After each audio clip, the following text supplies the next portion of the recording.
Good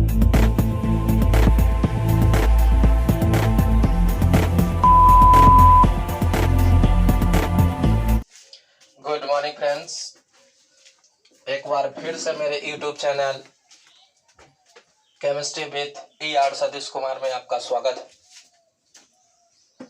मैं उन सभी को धन्यवाद देना चाहता हूं जिन्होंने मेरे चैनल को सब्सक्राइब, कमेंट एंड लाइक किया है।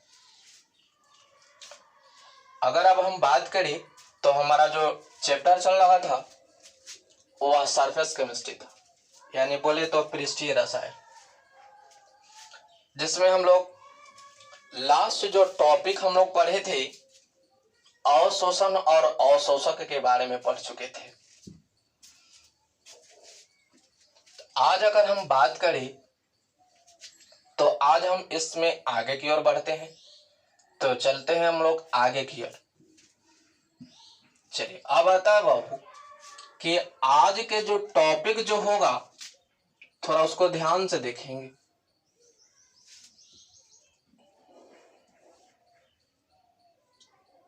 चलिए, आज हम जो पढ़ रहे हैं ध्यान से देखिएगा। हम लोग पढ़ेंगे आज अधिशोषण का प्रकार।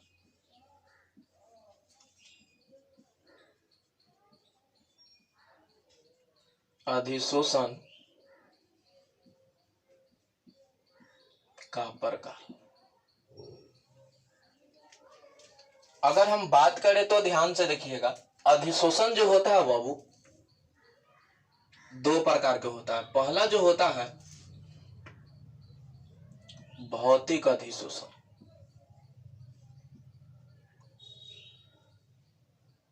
भौतिक अधिशोषण। एकदम धीरे धीरे, कोई दिक्कत नहीं होना चाहिए, एकदम आराम से पढ़ेंगे हम लोग। चलिए, अब ध्यान से देखते हैं बाबू कि भौतिक अधिशोषण क्या कहता है।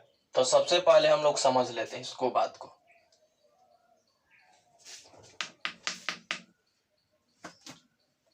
अब बात करते हैं बाबू, जैसे सपोर्टेड कुछ देर के लिए मान लीजिए मेरा गाड़ी है, तो बाबू तो अगर हम बात करें बाबू तो ये मेरा गाड़ी है और रोड पर ये खड़ा है। तो क्या इस पर बात होती है, ध्यान से देखते हैं। तो बाबू हम लोग कल पढ़े थे हम लोग अधिशोष और अशोषक के बारे में। तो जो बाहर से जो इस पर कण आकर जो चिपकता था, तो बाबू उस कण को कहते थे हम लोग अधिशोषक, अधिशोष्य, और जिस पर आकर चिपकता था बाबू वह अधिशोषक। तो यही मेरा का गाड़ी है बाबू। क्या हुआ बाबू कि ध्यान से देखो, इस पर जो है बाबू धूल आकर जम गया। धूल समझ में आता होगा। अब बात आता है बाबू, ध्यान से देखते हैं। सबसे बड़ी बात है इसके बारे में, इसके मेटर जो हुआ उसके बारे में हम लोग अब समझना है। तो ये किसके किसके बीच प्रोसेस हो रहा है, तो अधिशोषक और कोची के बीच बाबू, अधिशोष्य के बारे में, अधिशोष्य के बीच ये घटना घटा। तो क्या है बाबू, जैसे मान लो कि हम छोटा सा कपड़ा लेकर और गाड़ी को बाबू चाहे हाथ से भी ऐसे करके हम लोग अगर ऐसे करके पोंछ दे, तो क्या होता है कि इसमें के गाड़ी पर के जो धूल होता है वो साफ हो जाता है। तो इससे आपको क्या पता चला, पता यह चला कि अधिशोषक और अधिशोष के बीच जो बल था वह कमजोर था कि मजबूत था।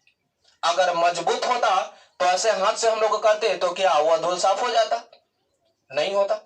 लेकिन कमजोर है, जैसे हम लोग इस पर बाबू किए तो वह कुछ हो गया, साफ हो गया। तो कहता है बाबू, ध्यान से समझिए, तो जो हम बल का जो चर्चा कर रहे थे वह बल होता है वान डर वाल्स बल। कौन सा बल होता है, वान डर वाल्स बल। ऑब्जेक्टिव का क्वेश्चन भी पूछ सकता है कि अधिशोषक और अधिशोष के बीच वान डर वाल्स बल उपस्थित है, तब उसे हम लोग क्या कहते हैं, तो बाबू से आप कह सकते हैं कोजे बाबू भौतिक अधिशोषण। क्यों कहे? तो बाबू अधिशोषक और अधिशोष के बीच वांडर वाल्स बल उपस्थित होता है। तो बाबू हम लोग इसमें देखें कि यह कमजोर है। जैसे हम लोग हाथ से वैसे किए साफ तो ये ऑटोमेटिक साफ हो गए। अब बात करते हैं बाबू कि इसको परिभाषित कैसे करना है। चलिए इसको देख लेते हैं।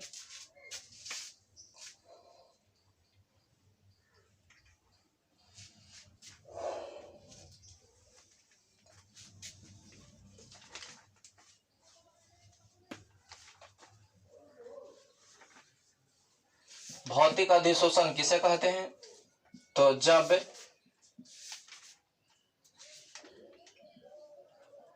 अधिशोषक और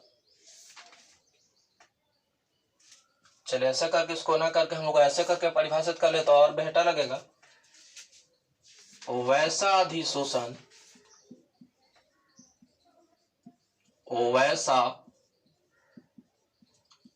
अधिशोषण जिसमें अधिशोषक और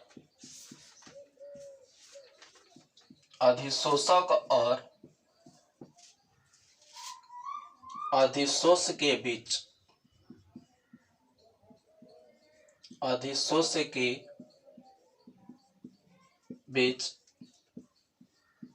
वांडर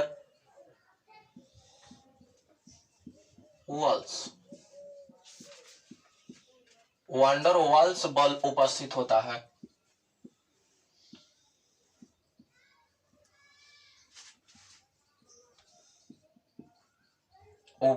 होता है। तो उसे भौतिक अधिशोषण कहते हैं।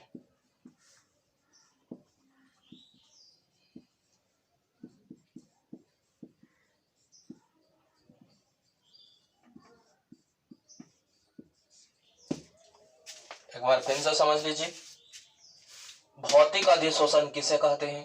तो वैसा अधिशोषण जिसमें अधिशोषक और अधिशोष के बीच वांडर वाल्स बल उपस्थित होता है, तब उसे हम लोग क्या कहते हैं? भौतिक अधिशोषण कहते हैं। जैसे अभी हम बात कर रहे थे बाबू, जैसे अभी देख रहे कि ये मेरा डस्टर है, जैसे इसको हम बाबू मिटाएंगे, इस पर पाउडर किसके सतह पर क्या हो जाएगा? चिपक जाएगा। तो बाबू ध्यान से सुनिए, मेरा डस्टर जो था वह अधिशोषक है और जो आकर इस पर चिपका उसको हम लोग क्या कहते हैं बाबू? अधिशोष से। क्या कहते हैं? अधिशोष। तो जैसे ही बाबू इसको हम लोग हाथ से ऐसे करके पोंछेंगे तो मेरा इसका जो पाउडर होगा वो हाथों में कुछ हो जाएगा, चिपक जाएगा। तो बाबू बताइए यह मेरा कुछ कहलाएगा बाबू? तो भौतिक अधिशोषण कहलाएगा। अब बात करते हैं बाबू कि दूसरा इसका जो प्रकार होता है वो क्या होता है? तो रासायनिक अधिशोषण। रासायनिक अधिशोषण।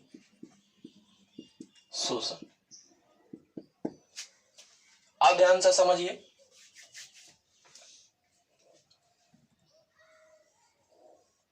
ये जो मेरा है एल्युमिनियम का कोई पदार्थ है, वस्तु है। अब क्या होता है बाबू, ध्यान से देखिएगा, इस पर बाहर से बाबू क्या आया बाबू? ऑक्सीजन आया। अब क्या करता है बाबू कि ये दोनों मिलके बाबू बना लेता है बाबू Al2O3। क्या मिलके बना लेता है? Al2O3। तो बाबू इसके बीच में एक बंध का निर्माण होता है। कौन का निर्माण होता है? बंध बोले तो बंधन का निर्माण होता है, जिसके कारण बाबू इसको हम नहीं तोड़ सकते, जिसके कारण इसको हम नहीं तोड़ सकते हैं। तब वैसन कंडीशन में इसको हम लोग कहते हैं बाबू रासायनिक कोची बाबू? अधिशोषण। यानी वैसा अधिशोषण जिसमें, अच्छा ये बताइए, अब बात आता है बाबू इसमें एल्युमिनियम जो है मेरा वह कोची कहलाएगा बाबू? तो अधिशोषक कहलाएगा। और ऑटो जो आया इस पर बाबू उसको हम लोग क्या कहेंगे? अधिशोष। तो इसके जो बीच में जो है बाबू कोची आ गया? बंध। उसी को तो हम नहीं तोड़ सकते हैं, तब उसको हम लोग क्या कहते हैं? रासायनिक अधिशोषण कहते हैं। अब बात आता है किसको परिभाषित कर रहे थे हम लोग कि वैसा अधिशोषण जिसमें अधिशोषक और अधिशोष के बीच अधिशोषक और अधिशोष के बीच रासायनिक बंधन उपस्थित होता है, उसको कहते हैं हम लोग बाबू रासायनिक अधिशोषण कहते हैं। जिसको बात अभी कर रहे थे बाबू कि इसके बीच में एक बंधन आ जाता है बाबू, जिसे हम नहीं तोड़ सकते हैं, उसी कारण हम बाबू इसको क्या कहते हैं, रासायनिक अधिशोषण कहते हैं। अब बात करते हैं, समझ में आ गया होगा, परिभाषा भी क्लियर है। चलिए एक बार फिर से सुन लीजिए। कुछ नहीं करना है बाबू, हम यहाँ पर जो वांडर वाल्स बल बोल रहे हैं तो उसमें बोल रहे हैं रासायनिक बंधन केवल बोल रहे हैं, ध्यान से सुनिएगा। वैसा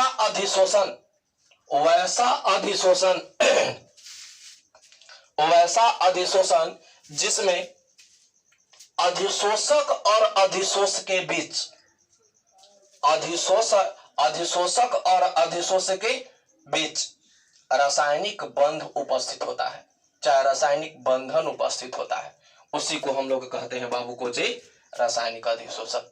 यहां तक समझ में तो आ गया होगा, कोई दिक्कत नहीं हो रहा होगा। अब चलते हैं हम लोग बाबू, परीक्षा में पूछता है बाबू कि भौतिक अधिशोषण और रासायनिक अधिशोषण में अंतर स्पष्ट करें, 2 मार्क्स के लिए पूछता है। चलिए तो इसको देख लेते हैं।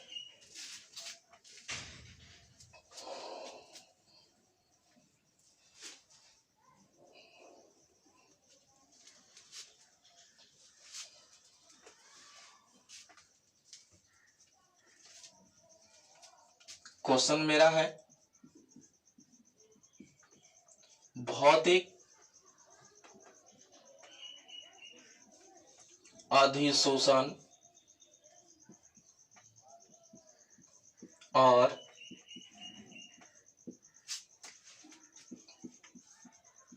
रासायनिक अधिशोषण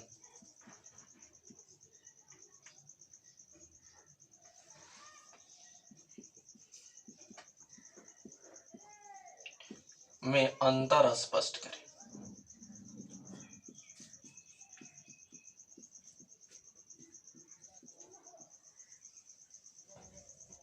क्वेश्चन मेरा है कि भौतिक अधिशोषण और रासायनिक अधिशोषण में अंतर स्पष्ट करें। तो अंतर लिखने से पहले हम बार बार कहते हैं कि भौतिक अधिशोषण और रासायनिक अधिशोषण में निम्नलिखित अंतर है, लिखना नहीं भूलेंगे, क्योंकि अंतर लिखने से पहले ये लिखना बहुत जरूरी होता है। चलिए अब अगर हम बात करें तो अब समझते हैं कि भौतिक अधिशोषण और रासायनिक अधिशोषण में हम लोगों को अंतर लिखना है। चलिए तो इसको ध्यान से देख लेते हैं। भौतिक अधिशोषण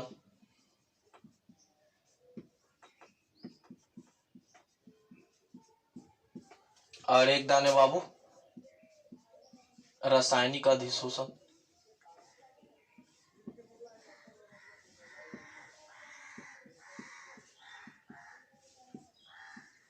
अब बात आता है बाबू की भौतिक अधिशोषण और हमको रासायनिक अधिशोषण में अंतर लिखना है। तो परिभाषा अगर दोनों को अगर हमारी याद है तो पहला अंतर लिखाएगा,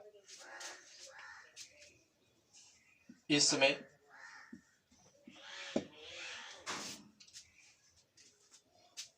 अधिशोषक और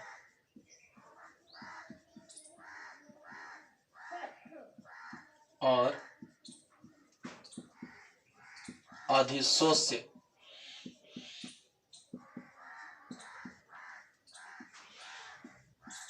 के बीच वांडर वाल्स बल उपस्थित होता है।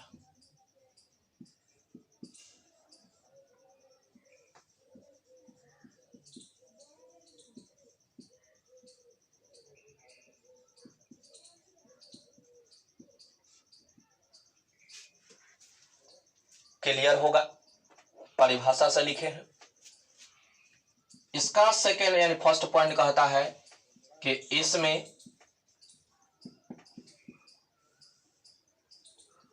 अधिशोषक और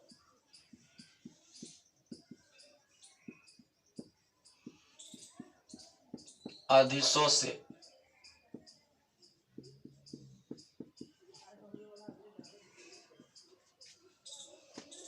के बीच रासायनिक बंध उपस्थित होता है।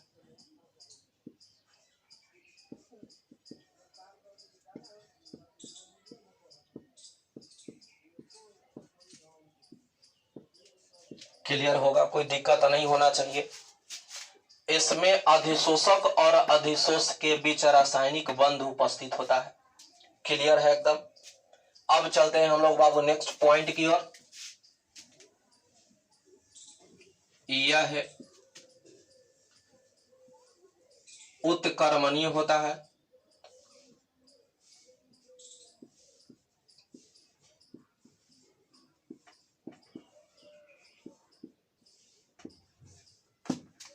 तो यह कहता है बाबू कि यह अनुत्कर्मणीय होता है।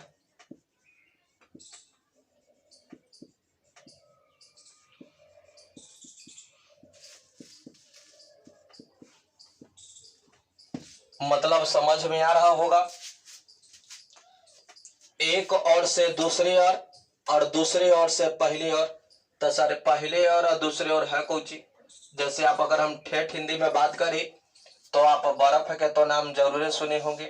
तब बर्फ से बन गया पानी, अब पानी से बन गया बर्फ। तब बाबू आपको पता होना चाहिए कि एक से दूसरे और दूसरे से पहले की ओर जब परिवर्तन हो जाए तब उसी को हम लोग कहते हैं बाबू उत्कर्मणीय।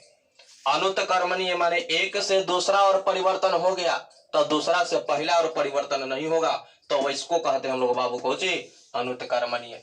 जैसे अगर हम बात करें तब बाबू दूध से बन गया दही, तो क्या आप दही से दूध बना सकते हैं? तो नहीं, तो बस उसको कह दीजिए अनुत्कर्मणीय। क्लियर होगा एकदम। चलिए अब बात करते हैं बाबू नेक्स्ट के लिए। इसकी जो क्रिया जो होती है बाबू ध्यान से समझिएगा, यह निम्न ताप पर होता है। निम्न ताप पर होता है। तो आप गैस कर सकते हैं कि पार्टी हम क्या लिख सकते हैं, तो यह उच्च ताप पर होता है। बहुत अच्छा।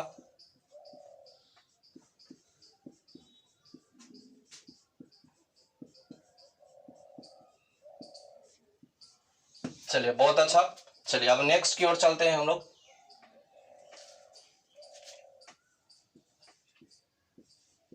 अगर हम बाबू इस पर ताप देते हैं बाबू, तो ताप के कारण इसका जो मान होता है वो घटता है। कुछ होता है, घटता है। तो लिखेंगे कि यह ताप से, चलिए लिख रहे हैं यह ताप के कारण घटता है।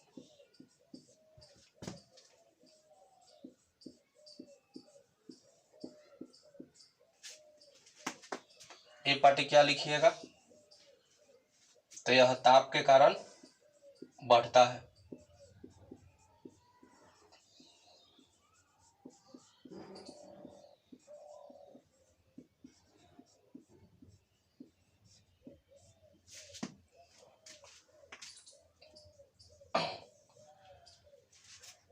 ऐसा कीजिए आप लोग, इतना नहीं है तो आप लोग कॉपी पर लिख ले, और नहीं तो इसको स्क्रीनशॉट कर ले, क्योंकि हम इसको मिटाकर कोशिश कर रहे हैं, प्रयास करेंगे कि ऊपर लिखें, क्योंकि बाबू नीचे लिखेंगे तो आप लोगों को दिखेगा नहीं। चलिए अब बात करते हैं हम लोग कि यहां तक कोई दिक्कत नहीं होना चाहिए। आप लोग स्क्रीनशॉट कर लिए होंगे, नहीं तो कॉपी पर नोट कर ले इसको। चलिए अब देखते हैं आगे की ओर। इसको मिटाते हैं यहां पर।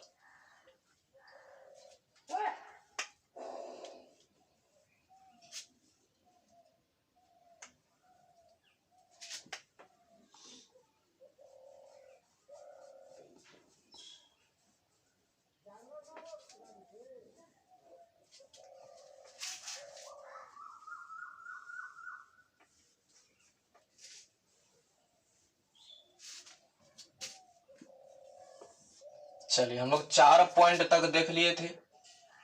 5वां पॉइंट देखते हैं बाबू। इसमें जो जितनी भी प्रक्रिया हो रही थी बाबू, यह ऊष्माक्षेपी अभिक्रिया होती है। 10th क्लास में आप लोग पढ़े होंगे ऊष्माक्षेपी अभिक्रिया। यह ऊष्माक्षेपी अभिक्रिया होती है।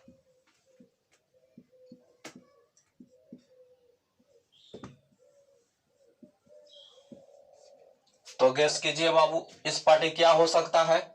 तो आप गैस कर सकते हैं। तो आपका रिजल्ट होगा कि यह है ऊष्मा शोषी अभिक्रिया होती है। चलिए बहुत अच्छा, यह ऊष्मा शोषी अभिक्रिया होती है।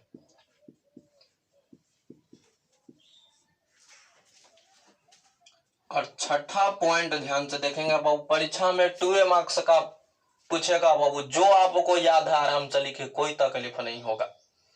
चलिए तो इसका छठा जो पॉइंट होता है बाबू, भौतिक अधिशोषण में जो ऊष्मा का जो मान होता है, यानी इसमें कौची का मान है बाबू, तो तुरंत बताइएगा कि ऊष्मा का जो मान 20 से 40 kg पर मोल होता है। इसमें ऊष्मा का जो मान होता है बाबू 20 से 40 kg पर मोल होता है। तो ये कहता है बाबू कि इसमें ऊष्मा का मान 30 से 240 kg पर मोल होता है। याद रखेंगे विद्यार्थी, 30 से बाबू 240 kg पर मोल होता है, हमेशा याद रखेंगे। यहां तक तो किसी को दिक्कत नहीं होना चाहिए, यहां तक किसी को दिक्कत नहीं होना चाहिए। हमने 6 पॉइंट बताया, एकदम आराम से बताया, कोई दिक्कत नहीं होना चाहिए। अब हम लोग चलते हैं आगे की ओर।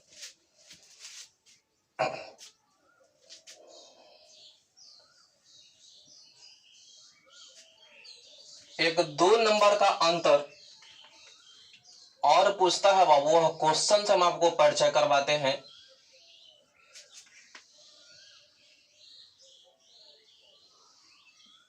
परिभाषा के साथ बाबू 2 मार्क्स का, वह भी इंपॉर्टेंस है, 2 मार्क्स में परीक्षा में पूछता है। चलिए उसको भी हम लोग देख लेते हैं। क्वेश्चन क्या है, तो अधिशोषण और अवशोषण में अंतर। यह भी 2 मार्क्स के लिए इंपॉर्टेंस, अधिशोषण और अवशोषण में अंतर। एकदम आराम से पढ़ेंगे, कोई दिक्कत नहीं, हम एकदम आराम से पढ़ाते हैं बाबू, कोई दिक्कत नहीं होगा, टेंशन नहीं लेना है। अधिशोषण और अवशोषण में अंतर स्पष्ट करें।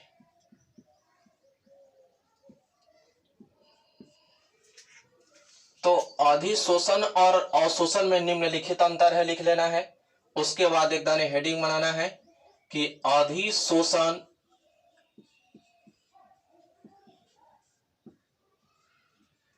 एक दाने हेडिंग बनाना है अवशोषण। चलिए तो हम लोग अधिशोषण और अवशोषण के पहला पॉइंट को देखते हैं। तो अधिशोषण आप लोग तो पढ़े हैं, तो अधिशोषण का बाबू पहला जो पॉइंट है परिभाषा से बताइए क्या होने वाला है। तो आपको पता होना चाहिए बाबू, और आपको याद भी है। इसका पहला पॉइंट आप बताएंगे बाबू कि यह सतह पर घटने वाली घटना है। तो एकदम बिल्कुल सही जवाब आप देते हैं कि इसका जो पहला जो इसका जो बाबू अंतर होगा, यह है सतह पर घटने वाली घटना है। बहुत बहुत बहुत धन्यवाद। अब बात करते हैं बाबू कि दूसरा इसका जो आप इसका जो बताएंगे बाबू, तो हाँ अवशोषण पढ़े थे सर। अवशोषण का फर्स्ट पॉइंट आप जो बताएंगे, आपका आंसर होगा कि यह है अंतरतस्य कोई कोई विद्यार्थी स्थूल भी बोल सकते हैं, तो उसके लिए टेंशन नहीं लेना है। यह अंतरतस्य भाग में घटने वाली घटना है।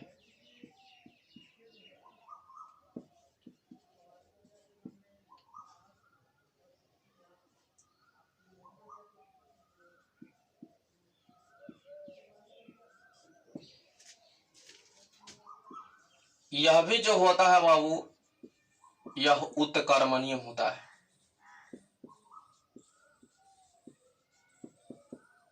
याद रखेंगे। तो इसके कारण बाबू यहां पर रिजल्ट इसका क्या होना चाहिए? तो आपका जवाब होगा कि यह अनुत्कर्मणीय होगा सर। चलिए, बहुत अच्छा जवाब।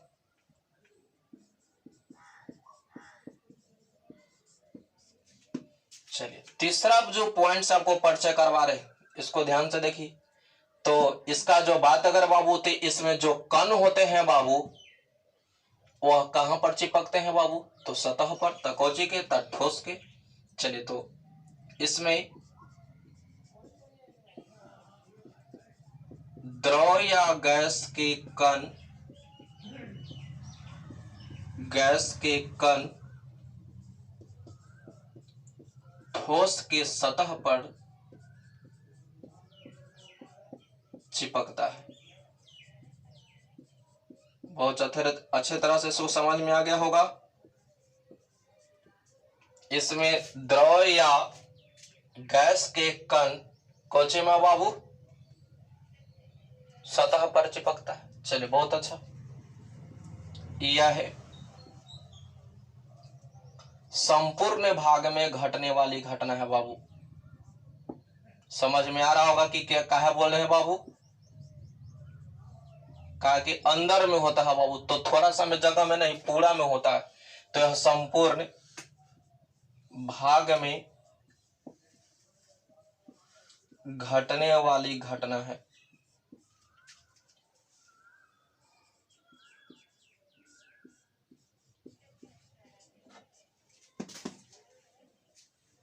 चलिए, एक और हम परिचय करवा देते हैं बाबू आपको। ध्यान से देखिएगा। अब अगर हम बात करें तो ध्यान से देखिए।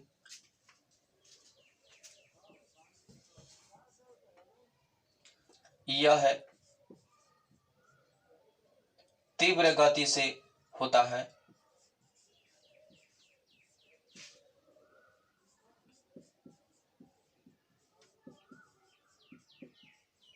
यानी इसमें जो प्रोसेस जो होता है बाबू, वह तीव्र गति से होता है। तो तीव्र की पार्टित आपको दिमाग में एक ही बात जा रहा होगा कि यह है धीमा गति से होता है। याद रखेंगे बाबू।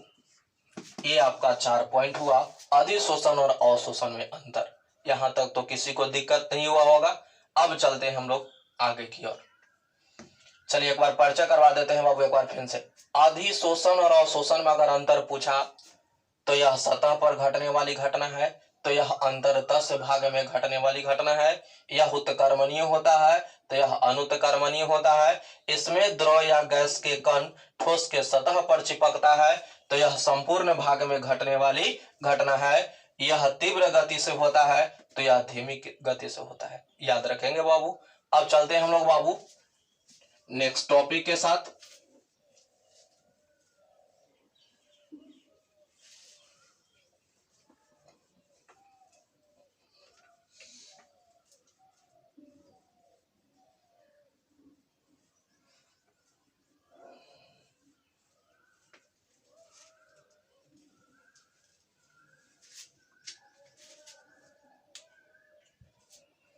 चलिए, अब अगर हम बात करें बाबू तो ध्यान से देखते हैं।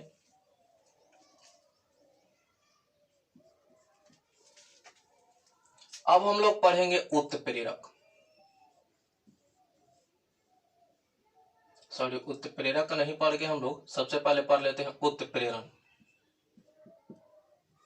चलिए, तो सबसे पहले बाबू कि हम आपको बता दें कि उत्प्रेरण जो है बाबू बहुत इंपॉर्टेंट है।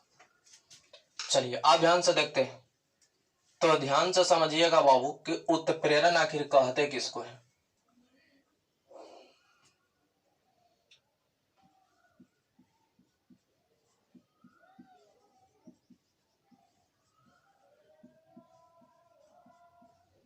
वैसी अभिक्रिया जो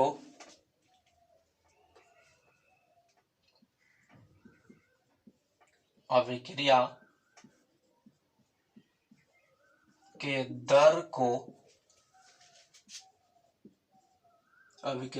दर को बढ़ा या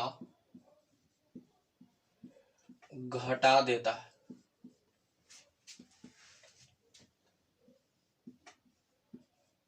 तो उसे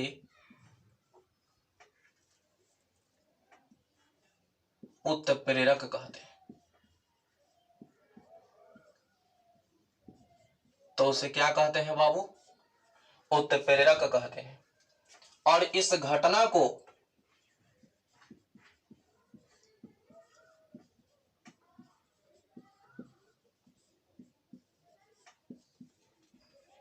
उत्प्रेरण कहते हैं।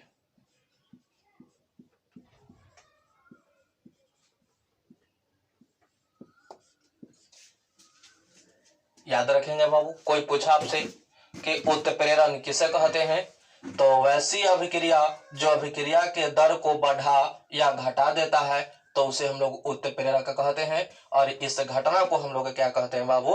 उत्प्रेरण कहते हैं। अब हम लोग चलते हैं आगे की ओर। अब देखते हैं बाबू, हम इसका एग्जाम्पल देख लीजिए।